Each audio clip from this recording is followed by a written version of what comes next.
Persoalannya adalah tidak semua PA-KPA itu memiliki kompetensi. Di situ persoalannya. Makanya banyak persoalan hukum pada akhirnya terjadi itu karena ketidakpahaman terhadap tugas dan fungsi PPK.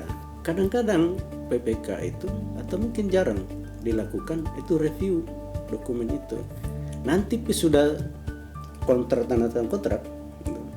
tangan kontrak, kemudian ada persoalan hukum, baru menyalahkan ini pokjanya begini, pokja begitu. Padahal itu ada tahapan sebetulnya yang harus dilakukan. Itu diatur di Perlem. Jangan karena dia sudah ada tetapkan tim teknis, tetapkan pemeriksa waktu itu, hasil pekerjaan itu, kemudian dia tidak pernah kunjungi, tidak pernah lihat, dia periksa. Dan hanya percaya saja sama timnya. Ya, percaya sama timnya. Nah, apa yang terjadi? Pemeriksaan ternyata volume nggak sesuai. Seorang PPK, pejabat pengadaan atau pokja, jangan sama sekali berafiliasi dengan penyedia. Sekali saja masuk kayak lingkaran setan, susah keluarnya. Kalau kita pelaku PBJ, kita harus tegas soal itu. Lebih bagus kita pindah tempat duduk daripada kita pindah tempat tidur hanya gara-gara mengikuti arahan yang salah. Pada dasarnya Pak, saya siap untuk bantu Bapak, tapi sesuai ketentuan. Ya. Tingkatkan kompetensi kita, jaga integritas kita, kerjakan dengan ikhlas, insya Allah pasti bagus. Assalamualaikum warahmatullahi wabarakatuh. Selamat datang di Pojok Rindu, ruang inspirasi dan edukasi bersama saya Rudi. Kalau dengar istilah pengadaan barang dan jasa atau PBJ, banyak yang langsung tegang. Kalau di dunia pendidikan, PBJ itu banyak yang merasa bahwa tidak ingin terlibat karena ada sesuatu hal yang menakutkan. Nah, sebenarnya PBJ itu sesederhana apa sih? Kalau dijelaskan ke orang awam, kenapa PBJ ini sering dianggap area yang rawan, padahal semua OPD pasti melakukannya setiap tahun. Di Pojok Rindu kali ini, kita akan bahas terkait PBJ bersama dengan Pak Mankona. Beliau ini teman kami juga, yang terkait dengan PBJ sering kita konsultasikan. Dan selamat datang Pak Mankona di Pojok Rindu. Sehat ya? Alhamdulillah. Hari ini kita akan kupas tuntas nih terkait PBJ karena jarang nih dibahas nih di podcast. Terutama mungkin ini yang pertama kali ya Pak Mankona untuk di podcast bahas PBJ. Ya, sobat Pojok Rindu, seperti yang kita ketahui saat ini Pak Mankona itu bertugas atau berkantor di UK PBJ, Biro Pengadaan Barang Jasa. Dari hal yang kecil sampai hal-hal yang berbau mungkin ada terkait masalah hukum di urusan PBJ, kita akan bahas di Pojok Rindu kali ini. Yang perlu kita bahas pertama adalah aktor utama nih.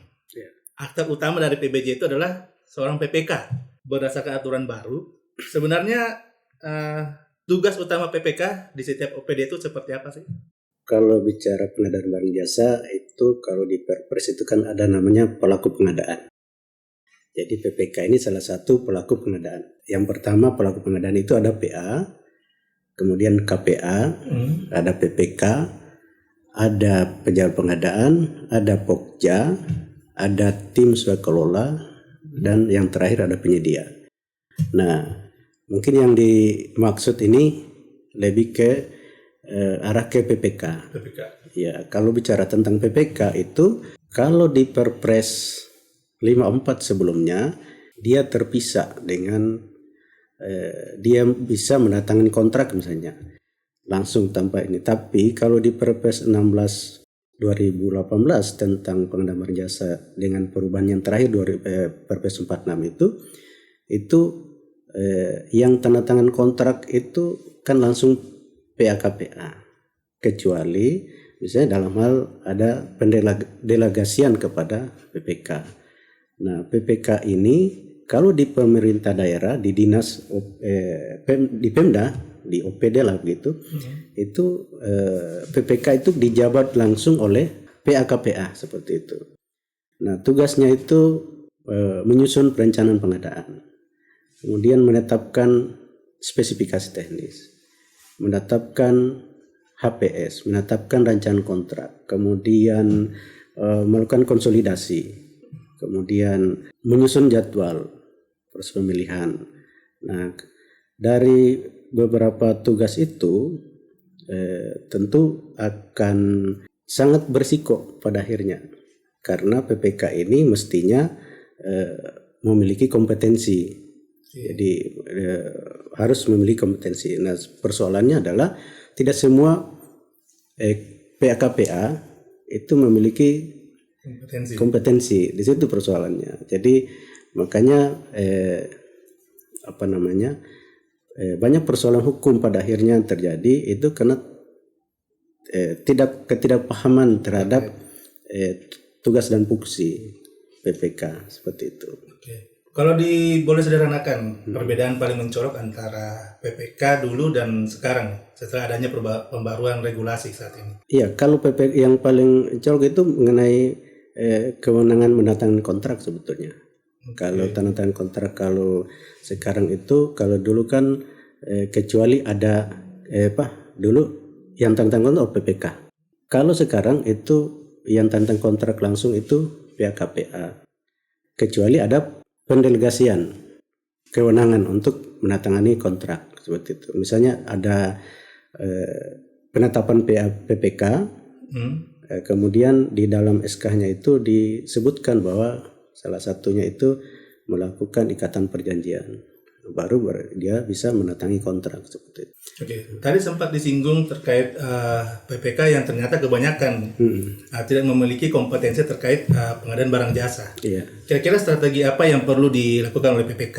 Iya, sebetulnya selama ini kan karena PA-KPA itu dia langsung melaksanakan tugas PPK itu, maka sementara tugas PPK itu kan tugasnya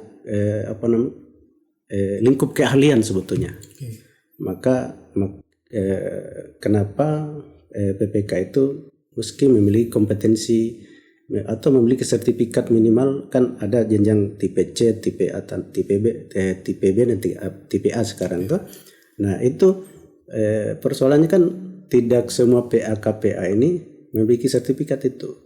Yang selama ini padanya di OPD itu tidak terlalu memperhatikan kompetensi SDM-nya PPK atau PPTK yang ditugaskan untuk jadi membantu PPK itu tidak memiliki kompetensi ini, yang pada akhirnya berakibat penyusunan dokumen tidak sesuai, pengolahan kontrak tidak sesuai, yang pada akhirnya nanti bisa berakibat maladministrasi dan berpotensi ada masalah hukum tindak pidana. Bagaimana dengan misalnya tim PPK? Tim PPK yang biasa kita dengarkan selalu ada PPK dan ada tim PPK. Iya. Apa kita perlu dibentuk juga dalam membantu PPK? Sebetulnya itu tim teknis ya, tim teknis PPK itu dalam hal dibutuhkan boleh dibentuk tim teknis, bahkan untuk melibatkan pun unsur PBJ, pengelola PBJ, fungsional PBJ itu bisa kalau dibutuhkan gitu. Berarti kalau dalam artian pembentukan tim teknis itu ya diwajibkan memang yang kompeten di bidang. Iya, memang karena tugas PPK itu sebetulnya sudah masuk ke ranah teknis yang sangat butuhkan keahlian tertentu. Iya. Karena kan menyusun HPS contoh saja HPS itu kan disusun berdasarkan keahlian kan? Iya. Iya. Jadi bagaimana mau dikatakan disusun berdasarkan keahlian kalau yang susun bukan ahli gitu. Iya. Nah, di situ yang krusialnya. Berarti harusnya kalau misalnya seorang PPK, PA-KPA yang menjabat langsung atau melaksanakan tugas langsungnya PPK begitu, ketika dia merasa tidak punya kompetensi, maka disitulah seharusnya dia tunjuk tim teknis, minimal melibatkan teman-teman dari pengelola PBJ yang paham ini, yang memiliki kompetensi seperti itu, sehingga nanti meskipun nanti yang tetapkan itu dokumen adalah PPK, tetapi kan yang susun ahli-ahli gitu. Betul. Iya, hasilnya kan sama gitu. Berarti itu yang perlu diperhatikan tiap-tiap PPK, terutama OPD dalam hal pengangkatan PPK dan juga tim teknisnya yang betul-betul paham ya, jangan sampai hanya gara-gara masalah ketidakpahaman terkait PBJ, tapi nekat untuk melakukan PBJ, bisa-bisa dapat masalah di belakang. Iya, betul. Ini terkait PPK. Nah, dalam prosesnya tadi sempat disinggung juga terkait dengan penugasan kepada PPTK. Nah, PPTK karena kan banyak yang suka bingung. Ini sebenarnya peran PPTK itu bantu PPK atau punya tanggung jawab sendiri? Ini banyak yang keliru nih. Karena kan kadang kayak seperti yang disampaikan Pak Mangkono tadi, kadang PPK mengangkat PPTK yang tidak paham terkait dengan PBJ, tapi diberi tugas dalam PPTK-nya itu melakukan PBJ.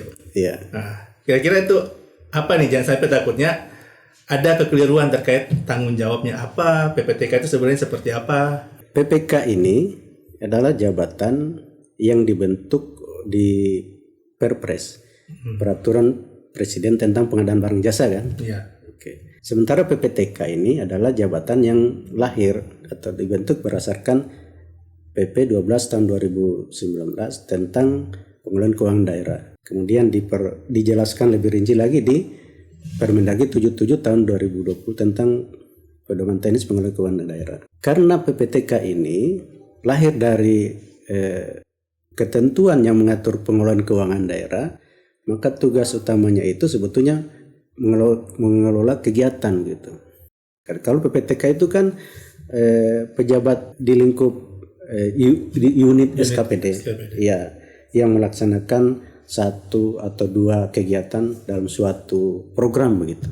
Dia itu tugasnya kalau di Permendagri itu kan cuma 3 sebetulnya. Dia mengendalikan kegiatan di unit SKPD-nya, di unit tugasnya itu, di sub yang menjadi tugas utamanya itu, kemudian melaporkan kepada PAKPA dan menyusun dokumen pengadaan barang jasa sesuai ketentuan tentang pengadaan barang jasa. Tugas yang ketiga ini menyusun dokumen pengadaan barang jasa sesuai dengan ketentuan tentang pengadaan barang jasa. Berarti dia mengacu kepada Perpres tuh.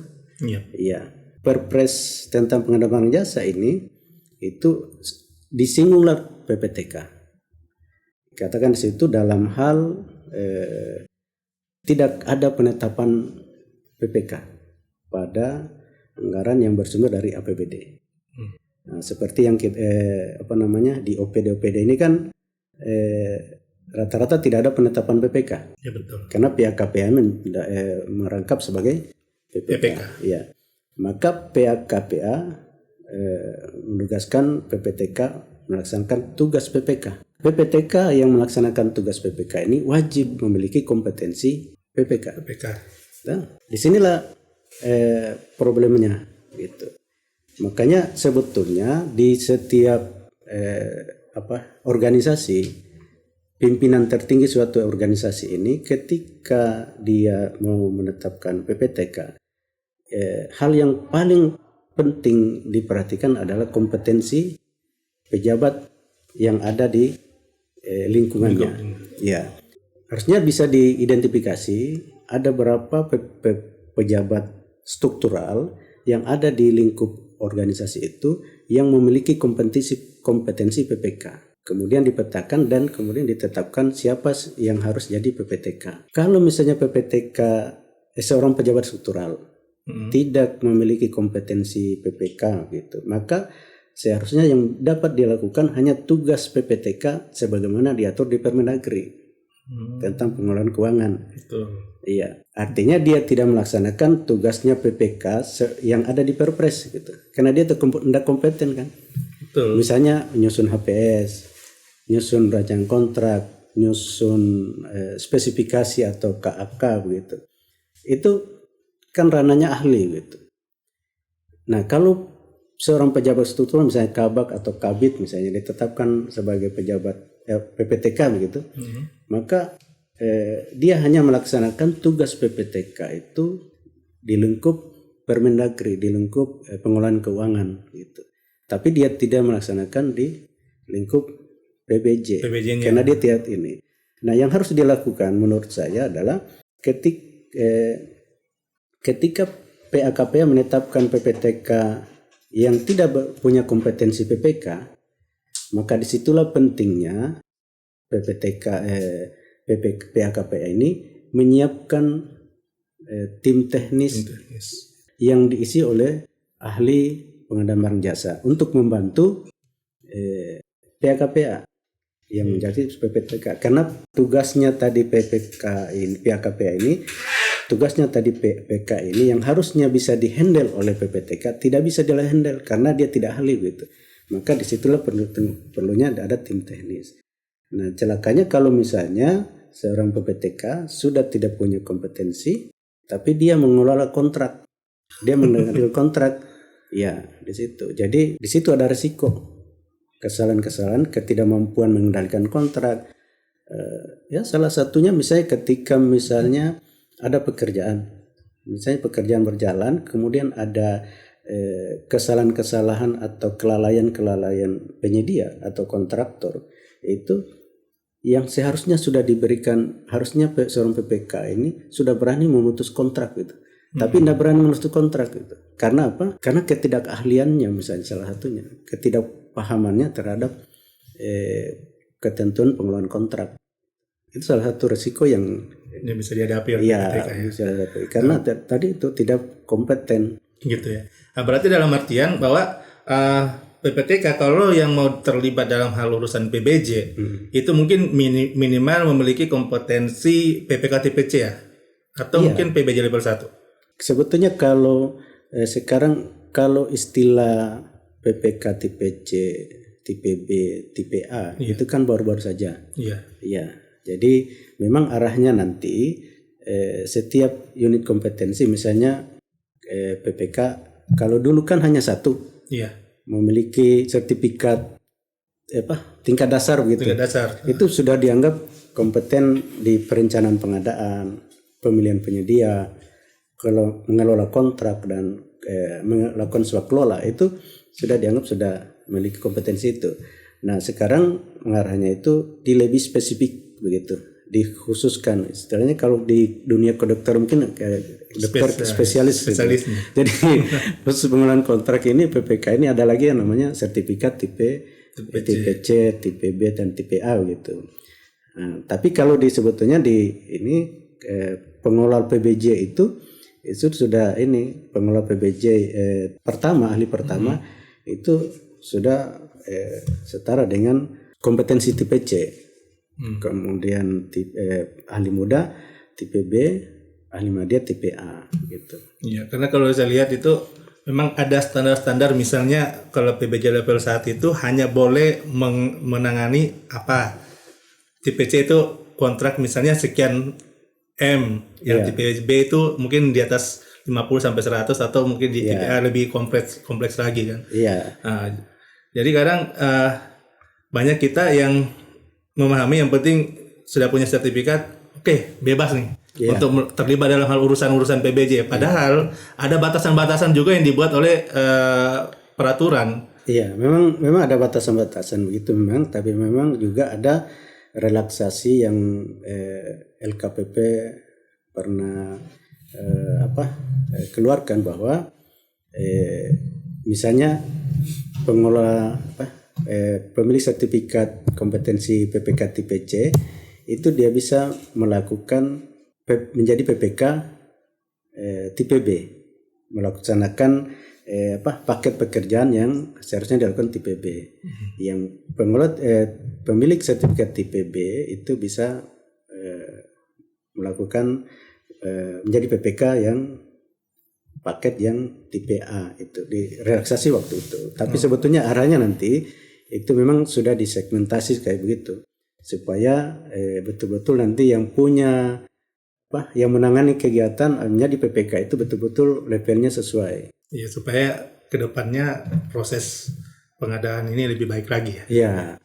Nah, terus sekarang kita ini berbicara terkait realita di lapangan nih. Iya. Ini kadang agak-agak ini ya. Nah, kalau kita berbicara jujur di OPD itu ada tidak kebiasaan-kebiasaan yang dianggap ini biasa. Nah, tapi sebenarnya itu berisiko dalam proses BBJ itu sendiri. Sebetulnya kalau kita bicara pengadaan barang jasa itu kan ada tahapan tuh. Ada tahap perencanaan. Kemudian ada tahap pemilihan penyediaannya. Kemudian ada tahap pengelolaan kontraknya gitu. Nah, sebetulnya di setiap tahapan itu banyak hal-hal yang selama ini diabaikan. Taruhlah kita bicara tentang perencanaan pengadaan lah gitu. Iya. Salah satu tugasnya PPK itu kan menyusun perencanaan pengadaan. Kalau PAKPA menetapkan perencanaan pengadaan. Yeah. Itu beda kan? Menyusun perencanaan pengadaan. Nah, menyusun perencanaan pengadaan itu salah satunya identifikasi kebutuhan barang jasa. Penyusunan rencana pengadaan itu dilakukan untuk tahun berikutnya, kan begitu. Jadi misalnya kalau saya PPK, yeah, sambil saya melaksanakan pekerjaan yang sudah dianggarkan, sudah ditetapkan atau sudah ada di DPA begitu, juga saya melakukan perencanaan untuk tahun berikutnya. Jadi dengan cara melakukan identifikasi kebutuhan barang jasa. Yeah. Kemudian nanti hasil perencanaan itu, penyusunan perencanaan itu ditetapkan oleh PAKPA dan diusulkan menjadi proses pembahasan di pembahasan APBD. Nanti siklusnya kayak begitu. Yang di situ problemnya, faktanya di lapangan yang lakukan semua itu teman-teman di perencana saja. Tidak pernah dilibatkan kan? Atau mungkin jarang. Kalaupun dilibatkan hanya bagaimana ya? Pelaku PBJ itu. Pelaku PBJ. Betul? Iya. Iya, kan yang direncanakan nanti akan dieksekusi oleh orang PBJ. Dan padahal sebetulnya PPK ini sudah harus terlibat, bahkan dia yang harus nyusun dan berkoordinasi dengan di perencanaan setiap OPD supaya nanti karena dalam proses identifikasi kebutuhan barang jasa itu sebetulnya sudah harusnya ada spek, sudah ada spesifikasi siapa yang akan membutuhkan barang itu, kapan dibutuhkan, kan begitu.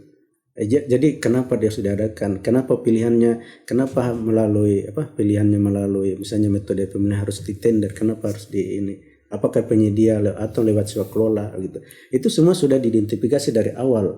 Nah, problemnya kalau tidak dilibatkan teman-teman PBJ, apa yang terjadi? Nah, baru-baru ini misalnya kami lakukan review RUP. Kami temukan banyak persoalan di situ. Ternyata banyak paket-paket pekerjaan yang seharusnya melalui swakelola penyedia diumumkan di swakelola. Ya kan? Contohnya makan minum, ATK. Itu rata-rata OPD umumkan di swakelola. Padahal itu dilakukan oleh penyedia. Pengadaan barang jasa lakukan penyedia itu adalah apabila proses pengadaannya itu dilakukan oleh penyedia. Dan prakteknya kita beli makan minum kan yang siapkan apa? Rumah makan, toh? Yang kita beli ATK di penjual ATK. Gitu. Tapi yang diumumkannya di swakelola. Itu salah satu akibat dari proses perencanaan yang dari awal tidak melibatkan teman-teman PBJ. Gitu. Setiap OPD wajib melakukan identifikasi kebutuhan dan melibatkan pelaku PBJ.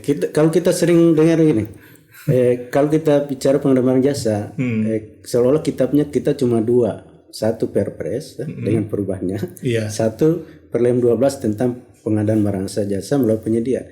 Padahal ada loh Perlem 11 tentang perencanaan pengadaan barang jasa. Itu dijelaskan semua, mulai dari identifikasi kebutuhan, itu terinci semua di situ. Jadi kalau itu dipedomani, itu saya kira akan bagus. Tapi kan selama ini tidak ada yang pedomani. Bahkan mungkin proses perencanaannya yang dilakukan itu ya mungkin tiba akal. Ya kan? Itu dia yang sering masalah di OPD ya. Daftar saja nih. Iya. Ini daftar, ini adakan nih. Padahal sebetulnya kalau contoh misalnya di identifikasi kebutuhan barang jasa ini, satu saja kegiatan nih kita bicara tentang identifikasi kebutuhan barang jasa. Itu yang kita lakukan, misalnya kita mau pengadaan laptop misalnya, kita butuh pengadaan laptop. Yang kita lakukan, PPK lakukan itu adalah cari tahu dulu, dia identifikasi di OPD ini sebenarnya kita butuh laptop berapa ini supaya tugasnya kita bisa berjalan dengan bagus gitu. Tujuan OPD ini, cita-citanya OPD mendukung visi misi gubernur ini supaya sukses, kita butuh laptop berapa gitu.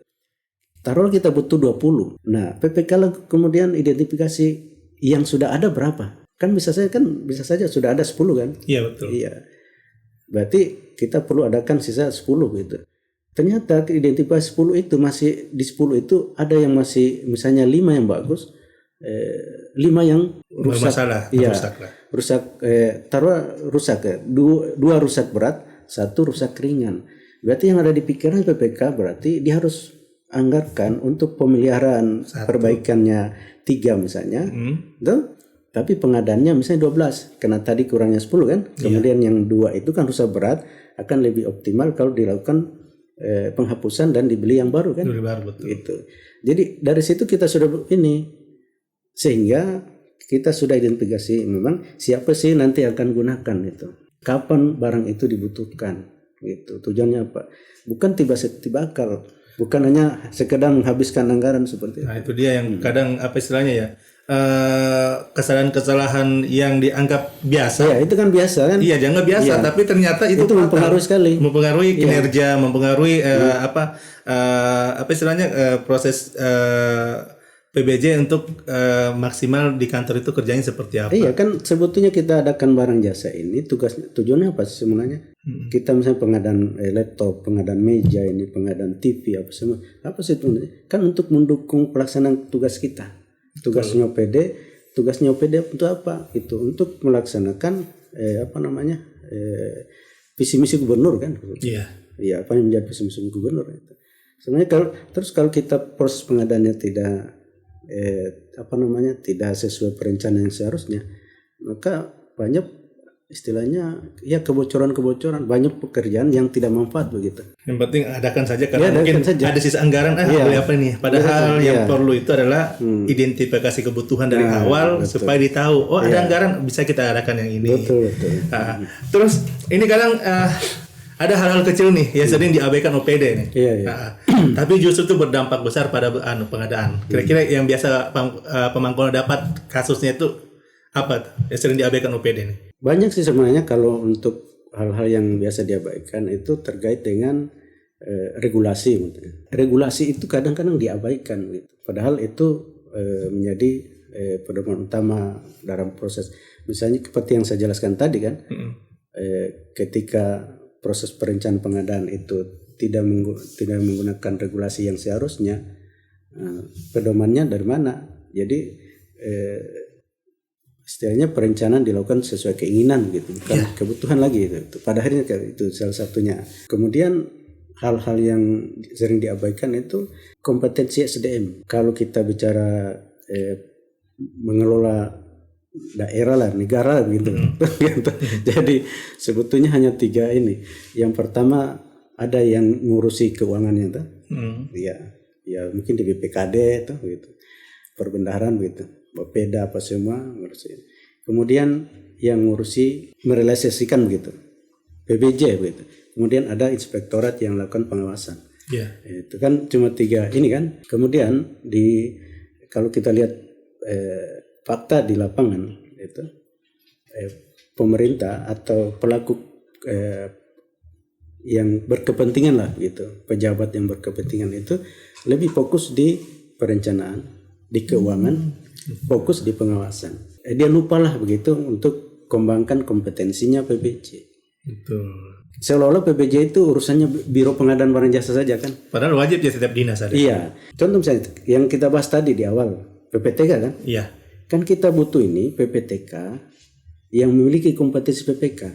Kenapa? PAKPA ini kan kepala OPD. Belum tentu dia bisa ngurusi yang teknis. Mungkin dia paham. Tapi belum tentu urus teknis. Iya, dia bisa teknis kan? Iya, betul. Yang ngurusi teknis kan PPTK. Iya. Maka yang dia harus dipikirkan oleh PAKPA ini bagaimana ini pejabat-pejabat strukturalnya ini atau pejabat-pejabat fungsional yang di bawah kendalinya itu dia tingkatkan kompetensinya ya minimal tadi memiliki kompetensi PPK tipe C.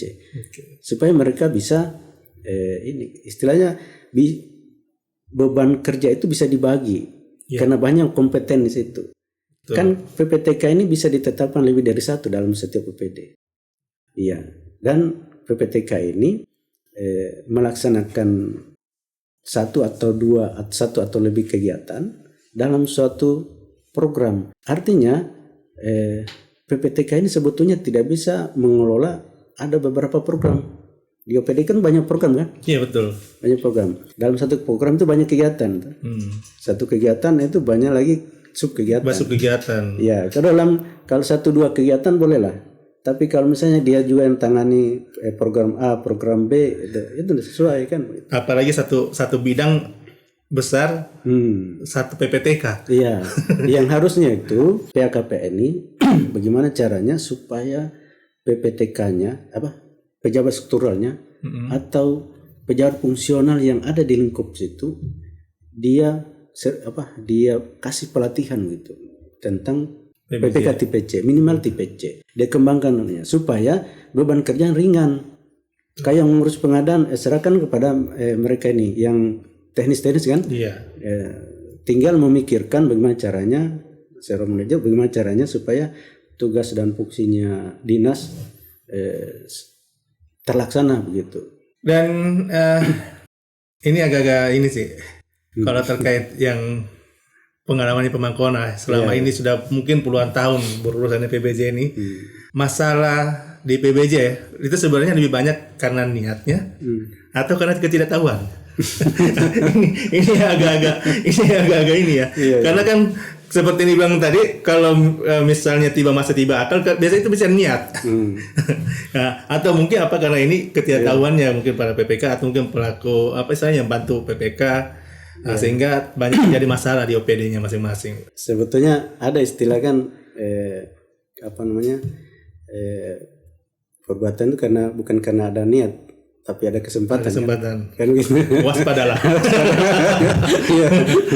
Jadi sebetulnya begini, kalau mungkin setiap ini berbeda-beda pasti, tetapi umumnya lebih kepada ketidaktahuan kalau menurut saya. Tetapi yang ada lagi istilahnya ketidaktahuan yang disengaja. Berarti kalau ditanya kenapa baru begini, maaf saya tahu. Di sini anunya, iya. Ada hal kadang-kadang pada saat pemeriksaan mungkin atau ketika ditanya oleh APH atau auditor kenapa begini, kenapa begitu, itu memilih jawab untuk tidak tahu. Padahal dia tahu kan? Itu tadi yang saya maksud tidak tahu yang disengaja. Nah, tidak tahu yang disengaja itu berarti karena ada niat kan? Kembali ke awal lagi ya. Berarti niatnya sudah ada. Mau menunjukkan bahwa saya tidak tahu, tapi ternyata dia sengaja. Perbuatan itu karena ada dari awal berniat seperti itu. Itulah yang saya maksud, itu ketidaktahuan yang disengaja. Tetapi tidak menutup kemungkinan juga dan banyak memang terjadi itu karena ketidaktahuan. Faktanya begitu. Iya. Jadi misalnya begini. Kadang-kadang hal-hal yang diabaikan misalnya PPK. Kita bicara pekerjaan konstruksi misalnya contoh. Itu PPK itu kadang-kadang kalau sudah disiapkan oleh PPTK-nya atau staf teknisnya kontrak itu, dia tinggal tantang kontrak saja kan? Iya. Tapi dia tidak kuasai klausul dalam kontrak itu. Apa yang diatur kan? Apa yang tertuang dalam kontrak itu karena tidak tahu. Nanti ketika ada persoalan, sudah apakah dia mangkrak atau ada yang volume tidak sesuai atau yang pada akhirnya misalnya maju ke di proses hukum lah gitu oleh pihak. Barulah berpikir, aduh kenapa begini, kenapa begitu. Kan harusnya itu kontrak itu kan undang-undang bagi kedua belah pihak. Harusnya dikuasai kan, harusnya ke PPK maupun penyedia ini baca itu klausul-klausul dalam kontrak. Nah, sementara kontrak itu disusun berdasarkan rancangan kontrak yang sudah ditetapkan oleh PPK tadi nih. Betul. KPA kan begitu. Dia sendiri yang tetapkan rancangan kontrak. Tapi pada akhirnya dia sendiri tanyakan, kenapa ini uang mukanya cuma sekian? Kenapa tidak dikasih uang muka? Kenapa dikasih uang muka? Dan kenapa begini? Kenapa dendanya cuma 1/1000 dari kontrak? Kenapa bukan hanya sisa pekerjaan belum terpasang gitu? Nah, pertanyaan-pertanyaan begitu menandakan ketidaktahuan terhadap klausul di dalam kontrak. Itu kan salah satu yang sering diabaikan. Nah, berarti sama hal itu yang ini seperti yang dilakukan oleh PPK yang terlihat sepele. Iya, itu bisa berujung pelanggaran hukum. Itu yang seperti saya katakan tadi, setiap tahapan PBJ itu banyak hal-hal yang dianggap sepele. Tadi yang saya jelaskan mungkin tadi terkait perencanaan. Iya. Di tahap pengelolaan kontrak yang saya tadi itu jelaskan. Bahkan di tahap pemilihan itu ada yang sangat krusial, tapi itu PAKP itu jarang lakukan. Apa itu? Review hasil pemilihan. Kalau sudah Pokja tender ini, paket ini kan hasilnya itu kan calon penyedia, pemenang tender gitu. PPK ini kan punya waktu 6 hari kerja untuk lakukan review dokumen hasil pemilihan gitu. Sekalipun Pokja sudah mereview duluan, memeriksa duluan dokumennya. Yang direview Pokja itu adalah dokumen persiapan, spek, HPS, RUP-nya, rancangan kontraknya sebelum tender, sebelum pengumuman. Iya. Sebelum penyusunan dokumen itu. Tapi yang pada saat selesai tender kan hasilnya itu laporan hasil tender gitu. Di dalamnya ada pemenang, apakah pemenang 1, pemenang 2, pemenang 3 gitu ya, atau cuma tunggal atau gitu.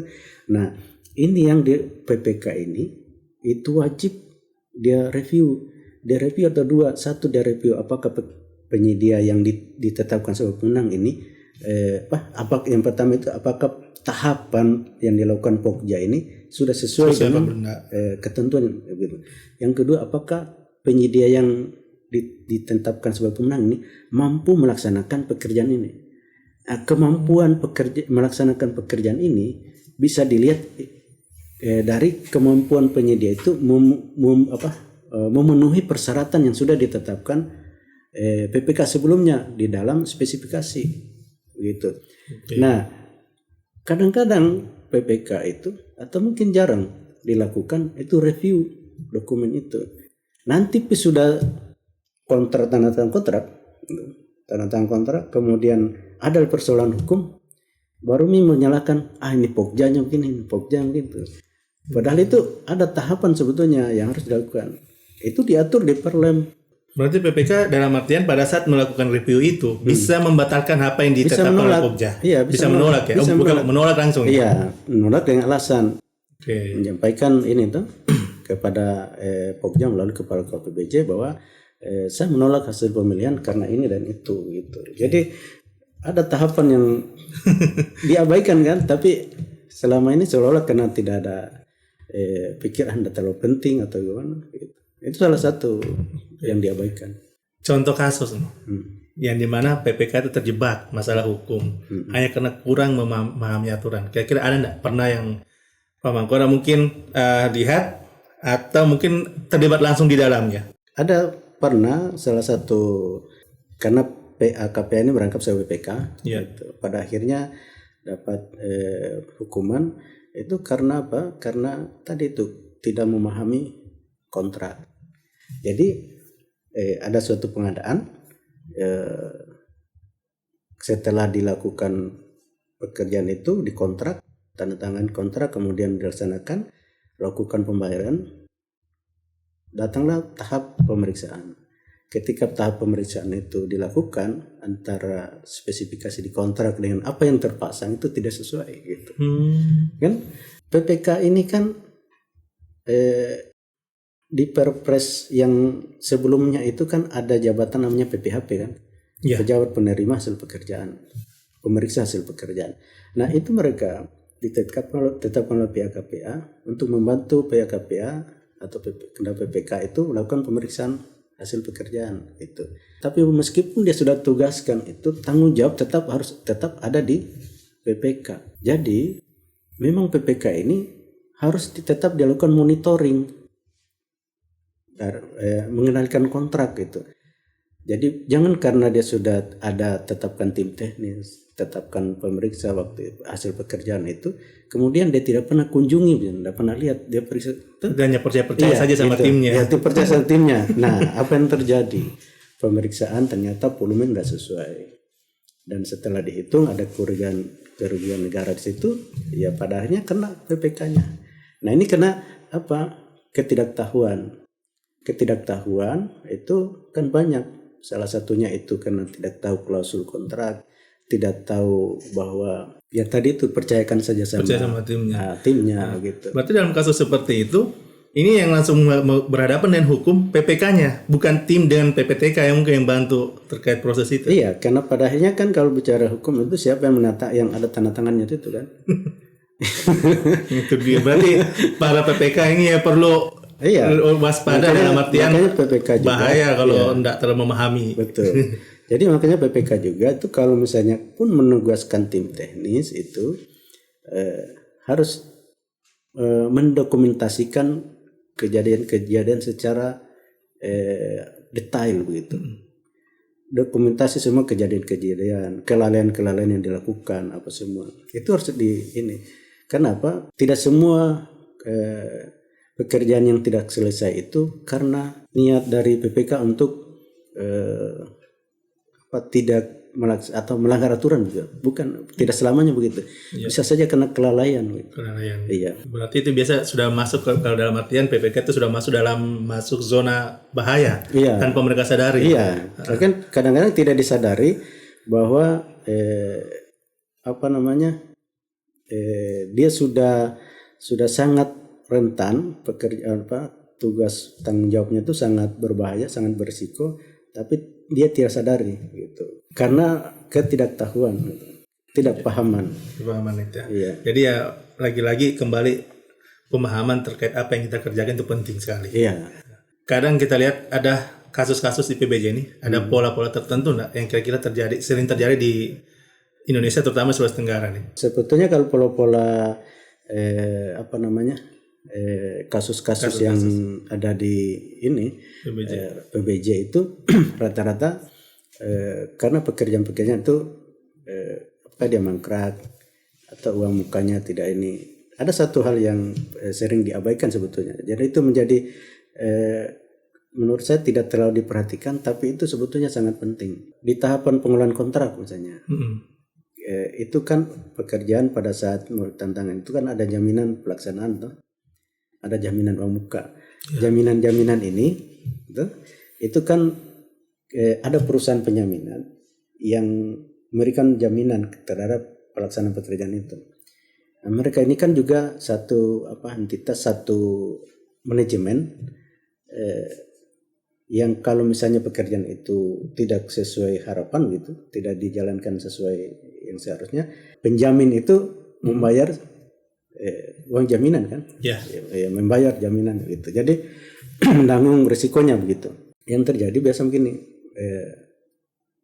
taruhlah misalnya kontrak itu berakhir 30 Mei lah, 30 Mei. Nah, kemudian otomatis ini asuransi itu menjamin sampai 30 Mei gitu. PPK ini karena mungkin karena dia apakah karena mangkrak atau karena penyedia tidak mampu melaksanakan, kemudian putus kontrak gitu. Pada saat putus kontrak itu dia tidak perhatikan tanggal surat jaminannya. Iya. Dia mungkin ajukan putus kontrak misalnya 30 Mei, dia tidak mau perpanjang. Harus kan dicarikan jaminan. Nah, sementara ada ketentuan juga di setiap perusahaan penjaminan itu tidak bisa hari ini kita ajukan klaim, hari ini dibayar. Kan mereka harus periksa juga kan. Harus ini. Jadi ketika kelalaian PPK tidak memperhatikan ketentuan-ketentuan seperti itu bisa merugikan keuangan negara. Harusnya negara itu bisa dapat uang penjaminan, tapi bisa pada akhirnya tidak cair. Karena kasus tidak memperhatikan waktu itu. Tidak memperhatikan waktu itu. Itu. Kalau dalam arti dalam pengalaman yang Pak Mangkona hadapi selama ini, bisa sharing singkat nggak? Sharing singkat saja terkait yang pernah Pak Mangkona hadapi terkait langsung persoalan hukum. Pak Mangkona mungkin ada jadi pokja atau apa, tiba-tiba ada masalah hukum situ dan Pak Mangkona harus terlibat dalam urusan itu. Mungkin bisa di-sharing sedikit nih. Supaya maksudnya karena gini, karena teman-teman PBJ atau mungkin di dinas-dinas itu kebanyakan itu ada ketakutan untuk menjadi pejabat pengadaan. Jadi pokja karena jadi PPK. Karena takutnya saya nanti berhadapan dengan hukum soal beginian. Nah, mungkin Pak Mangkona bisa sharing pengalamannya Karena kan kita tahu berhadapan dengan hukum itu bukan berarti kita bersalah. Iya betul. Ada perlu pembuktian dan kalau mungkin ada trik-triknya dari Pak Mangkona, kira-kira apa nih sarannya supaya teman-teman ini yang ingin terlibat langsung situ sudah tidak ada ketakutan lagi. Problem hukum kalau di dalam PBJ itu menurut saya itu suatu keniscayaan gitu. Kita memang dari awal harus sadari bahwa kita berada di zona yang rentan dengan pasal hukum. Bicara PBJ ini sebetulnya kan ranahnya administrasi. Iya. Kita tender, kita proses itu kan namanya administrasi. Tapi ketidakpahaman kita atau kelalaian kita atau mungkin ketidaktelitian kita dalam melaksanakan proses yang tadi itu, proses administrasi tadi itu bisa berakibat maladministrasi. Nah, maladministrasi ini ujung-ujungnya bisa berakibat tindak pidana apabila ada kerugian negara di situ. Ya itu. Jadi dari awal memang kita sudah sadari. Makanya saya juga pernah beberapa kali dapat panggilan, bahkan terakhir pernah ada sampai dipanggil di ini itu, tapi alhamdulillah bisa kita hadapi selama proses yang kita lakukan itu memang dari awal kita laksanakan sesuai dengan ketentuan. Ketika kita dari awal memang tahapan semua proses kita lakukan itu bahwa ada yang tidak puas, tidak mungkin kita puaskan semua orang kan? Betul. Iya, menyangga itu hal wajar dalam proses tender. Justru kalau ada yang menyangka saya lebih senang gitu. Kenapa? Supaya bisa kita memberikan penjelasan tetap terhadap apa yang kita sudah lakukan. Apa yang kita hasil yang kita evaluasi itu. Nah, ini yang sebetulnya tidak ini. Hanya memang kalau untuk menghadapi bagaimana caranya supaya proses pelaksanaan tugasnya kita PBJ ini bisa terhindar dari persoalan hukum, itu yang pertama perkuat pemahaman terhadap regulasi. Itu yang paling penting, kuasai regulasi. Kalau tidak bahaya kita. Ya. Jadi yang kedua tentu integritas. Ya, dari awal berpengadaan itu kita hindari untuk masuk di ranahnya di sebelah begitu. Misalnya seorang PPK, pejabat pengadaan atau Pokja jangan sama sekali berafiliasi dengan penyedia. Sekali saja masuk kayak lingkaran setan, susah keluarnya. Gitu. Jadi dari awal saya sangat jaga itu. Proses itu berteman tapi tetap profesional dan profesional. Iya. Ya karena kan saya pernah dengar juga istilah bahwa pelaku PBJ itu kalau belum dipanggil sama aparat penegak hukum itu belum pelaku PBJ sejati. Nah, berarti dalam artian kalau kita sebagai pelaku PBJ ya harus siap soal itu karena kan otomatis seperti katanya Pak Mangkona tadi tidak semua orang bisa kita senangkan. Terus ini yang paling sensitif nih kalau kita berbicara cara jitu, menolak permintaan pimpinan nih. Ini kan kadang ini apa istilahnya ya, pelaku PBJ itu salah satu keengganan untuk terlibat dalam PBJ itu karena salah satunya nih. Ada permintaan pimpinan yang mungkin tidak sesuai aturan, tapi tetap dipaksa harus lakukan. Nah, kira-kira nih yang supaya tetap aman cara menolak secara etika dan hubungan kerja gimana?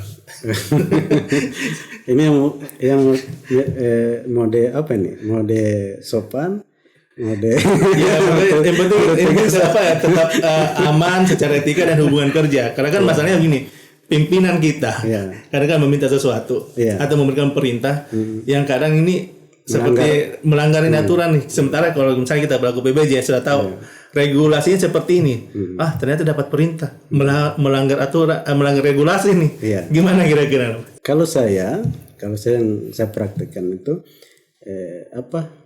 setiap orang yang kita hadapi itu kan pasti beda-beda kan. Biasanya kalau misalnya orang yang dari setelah kita lihat mungkin caranya kita bisa lebih halus lah begitu. Ada yang tegas, ada yang slow gitu. Jadi misalnya kalau yang halusnya mungkin kita ketika misalnya Pak Rudi mau memberikan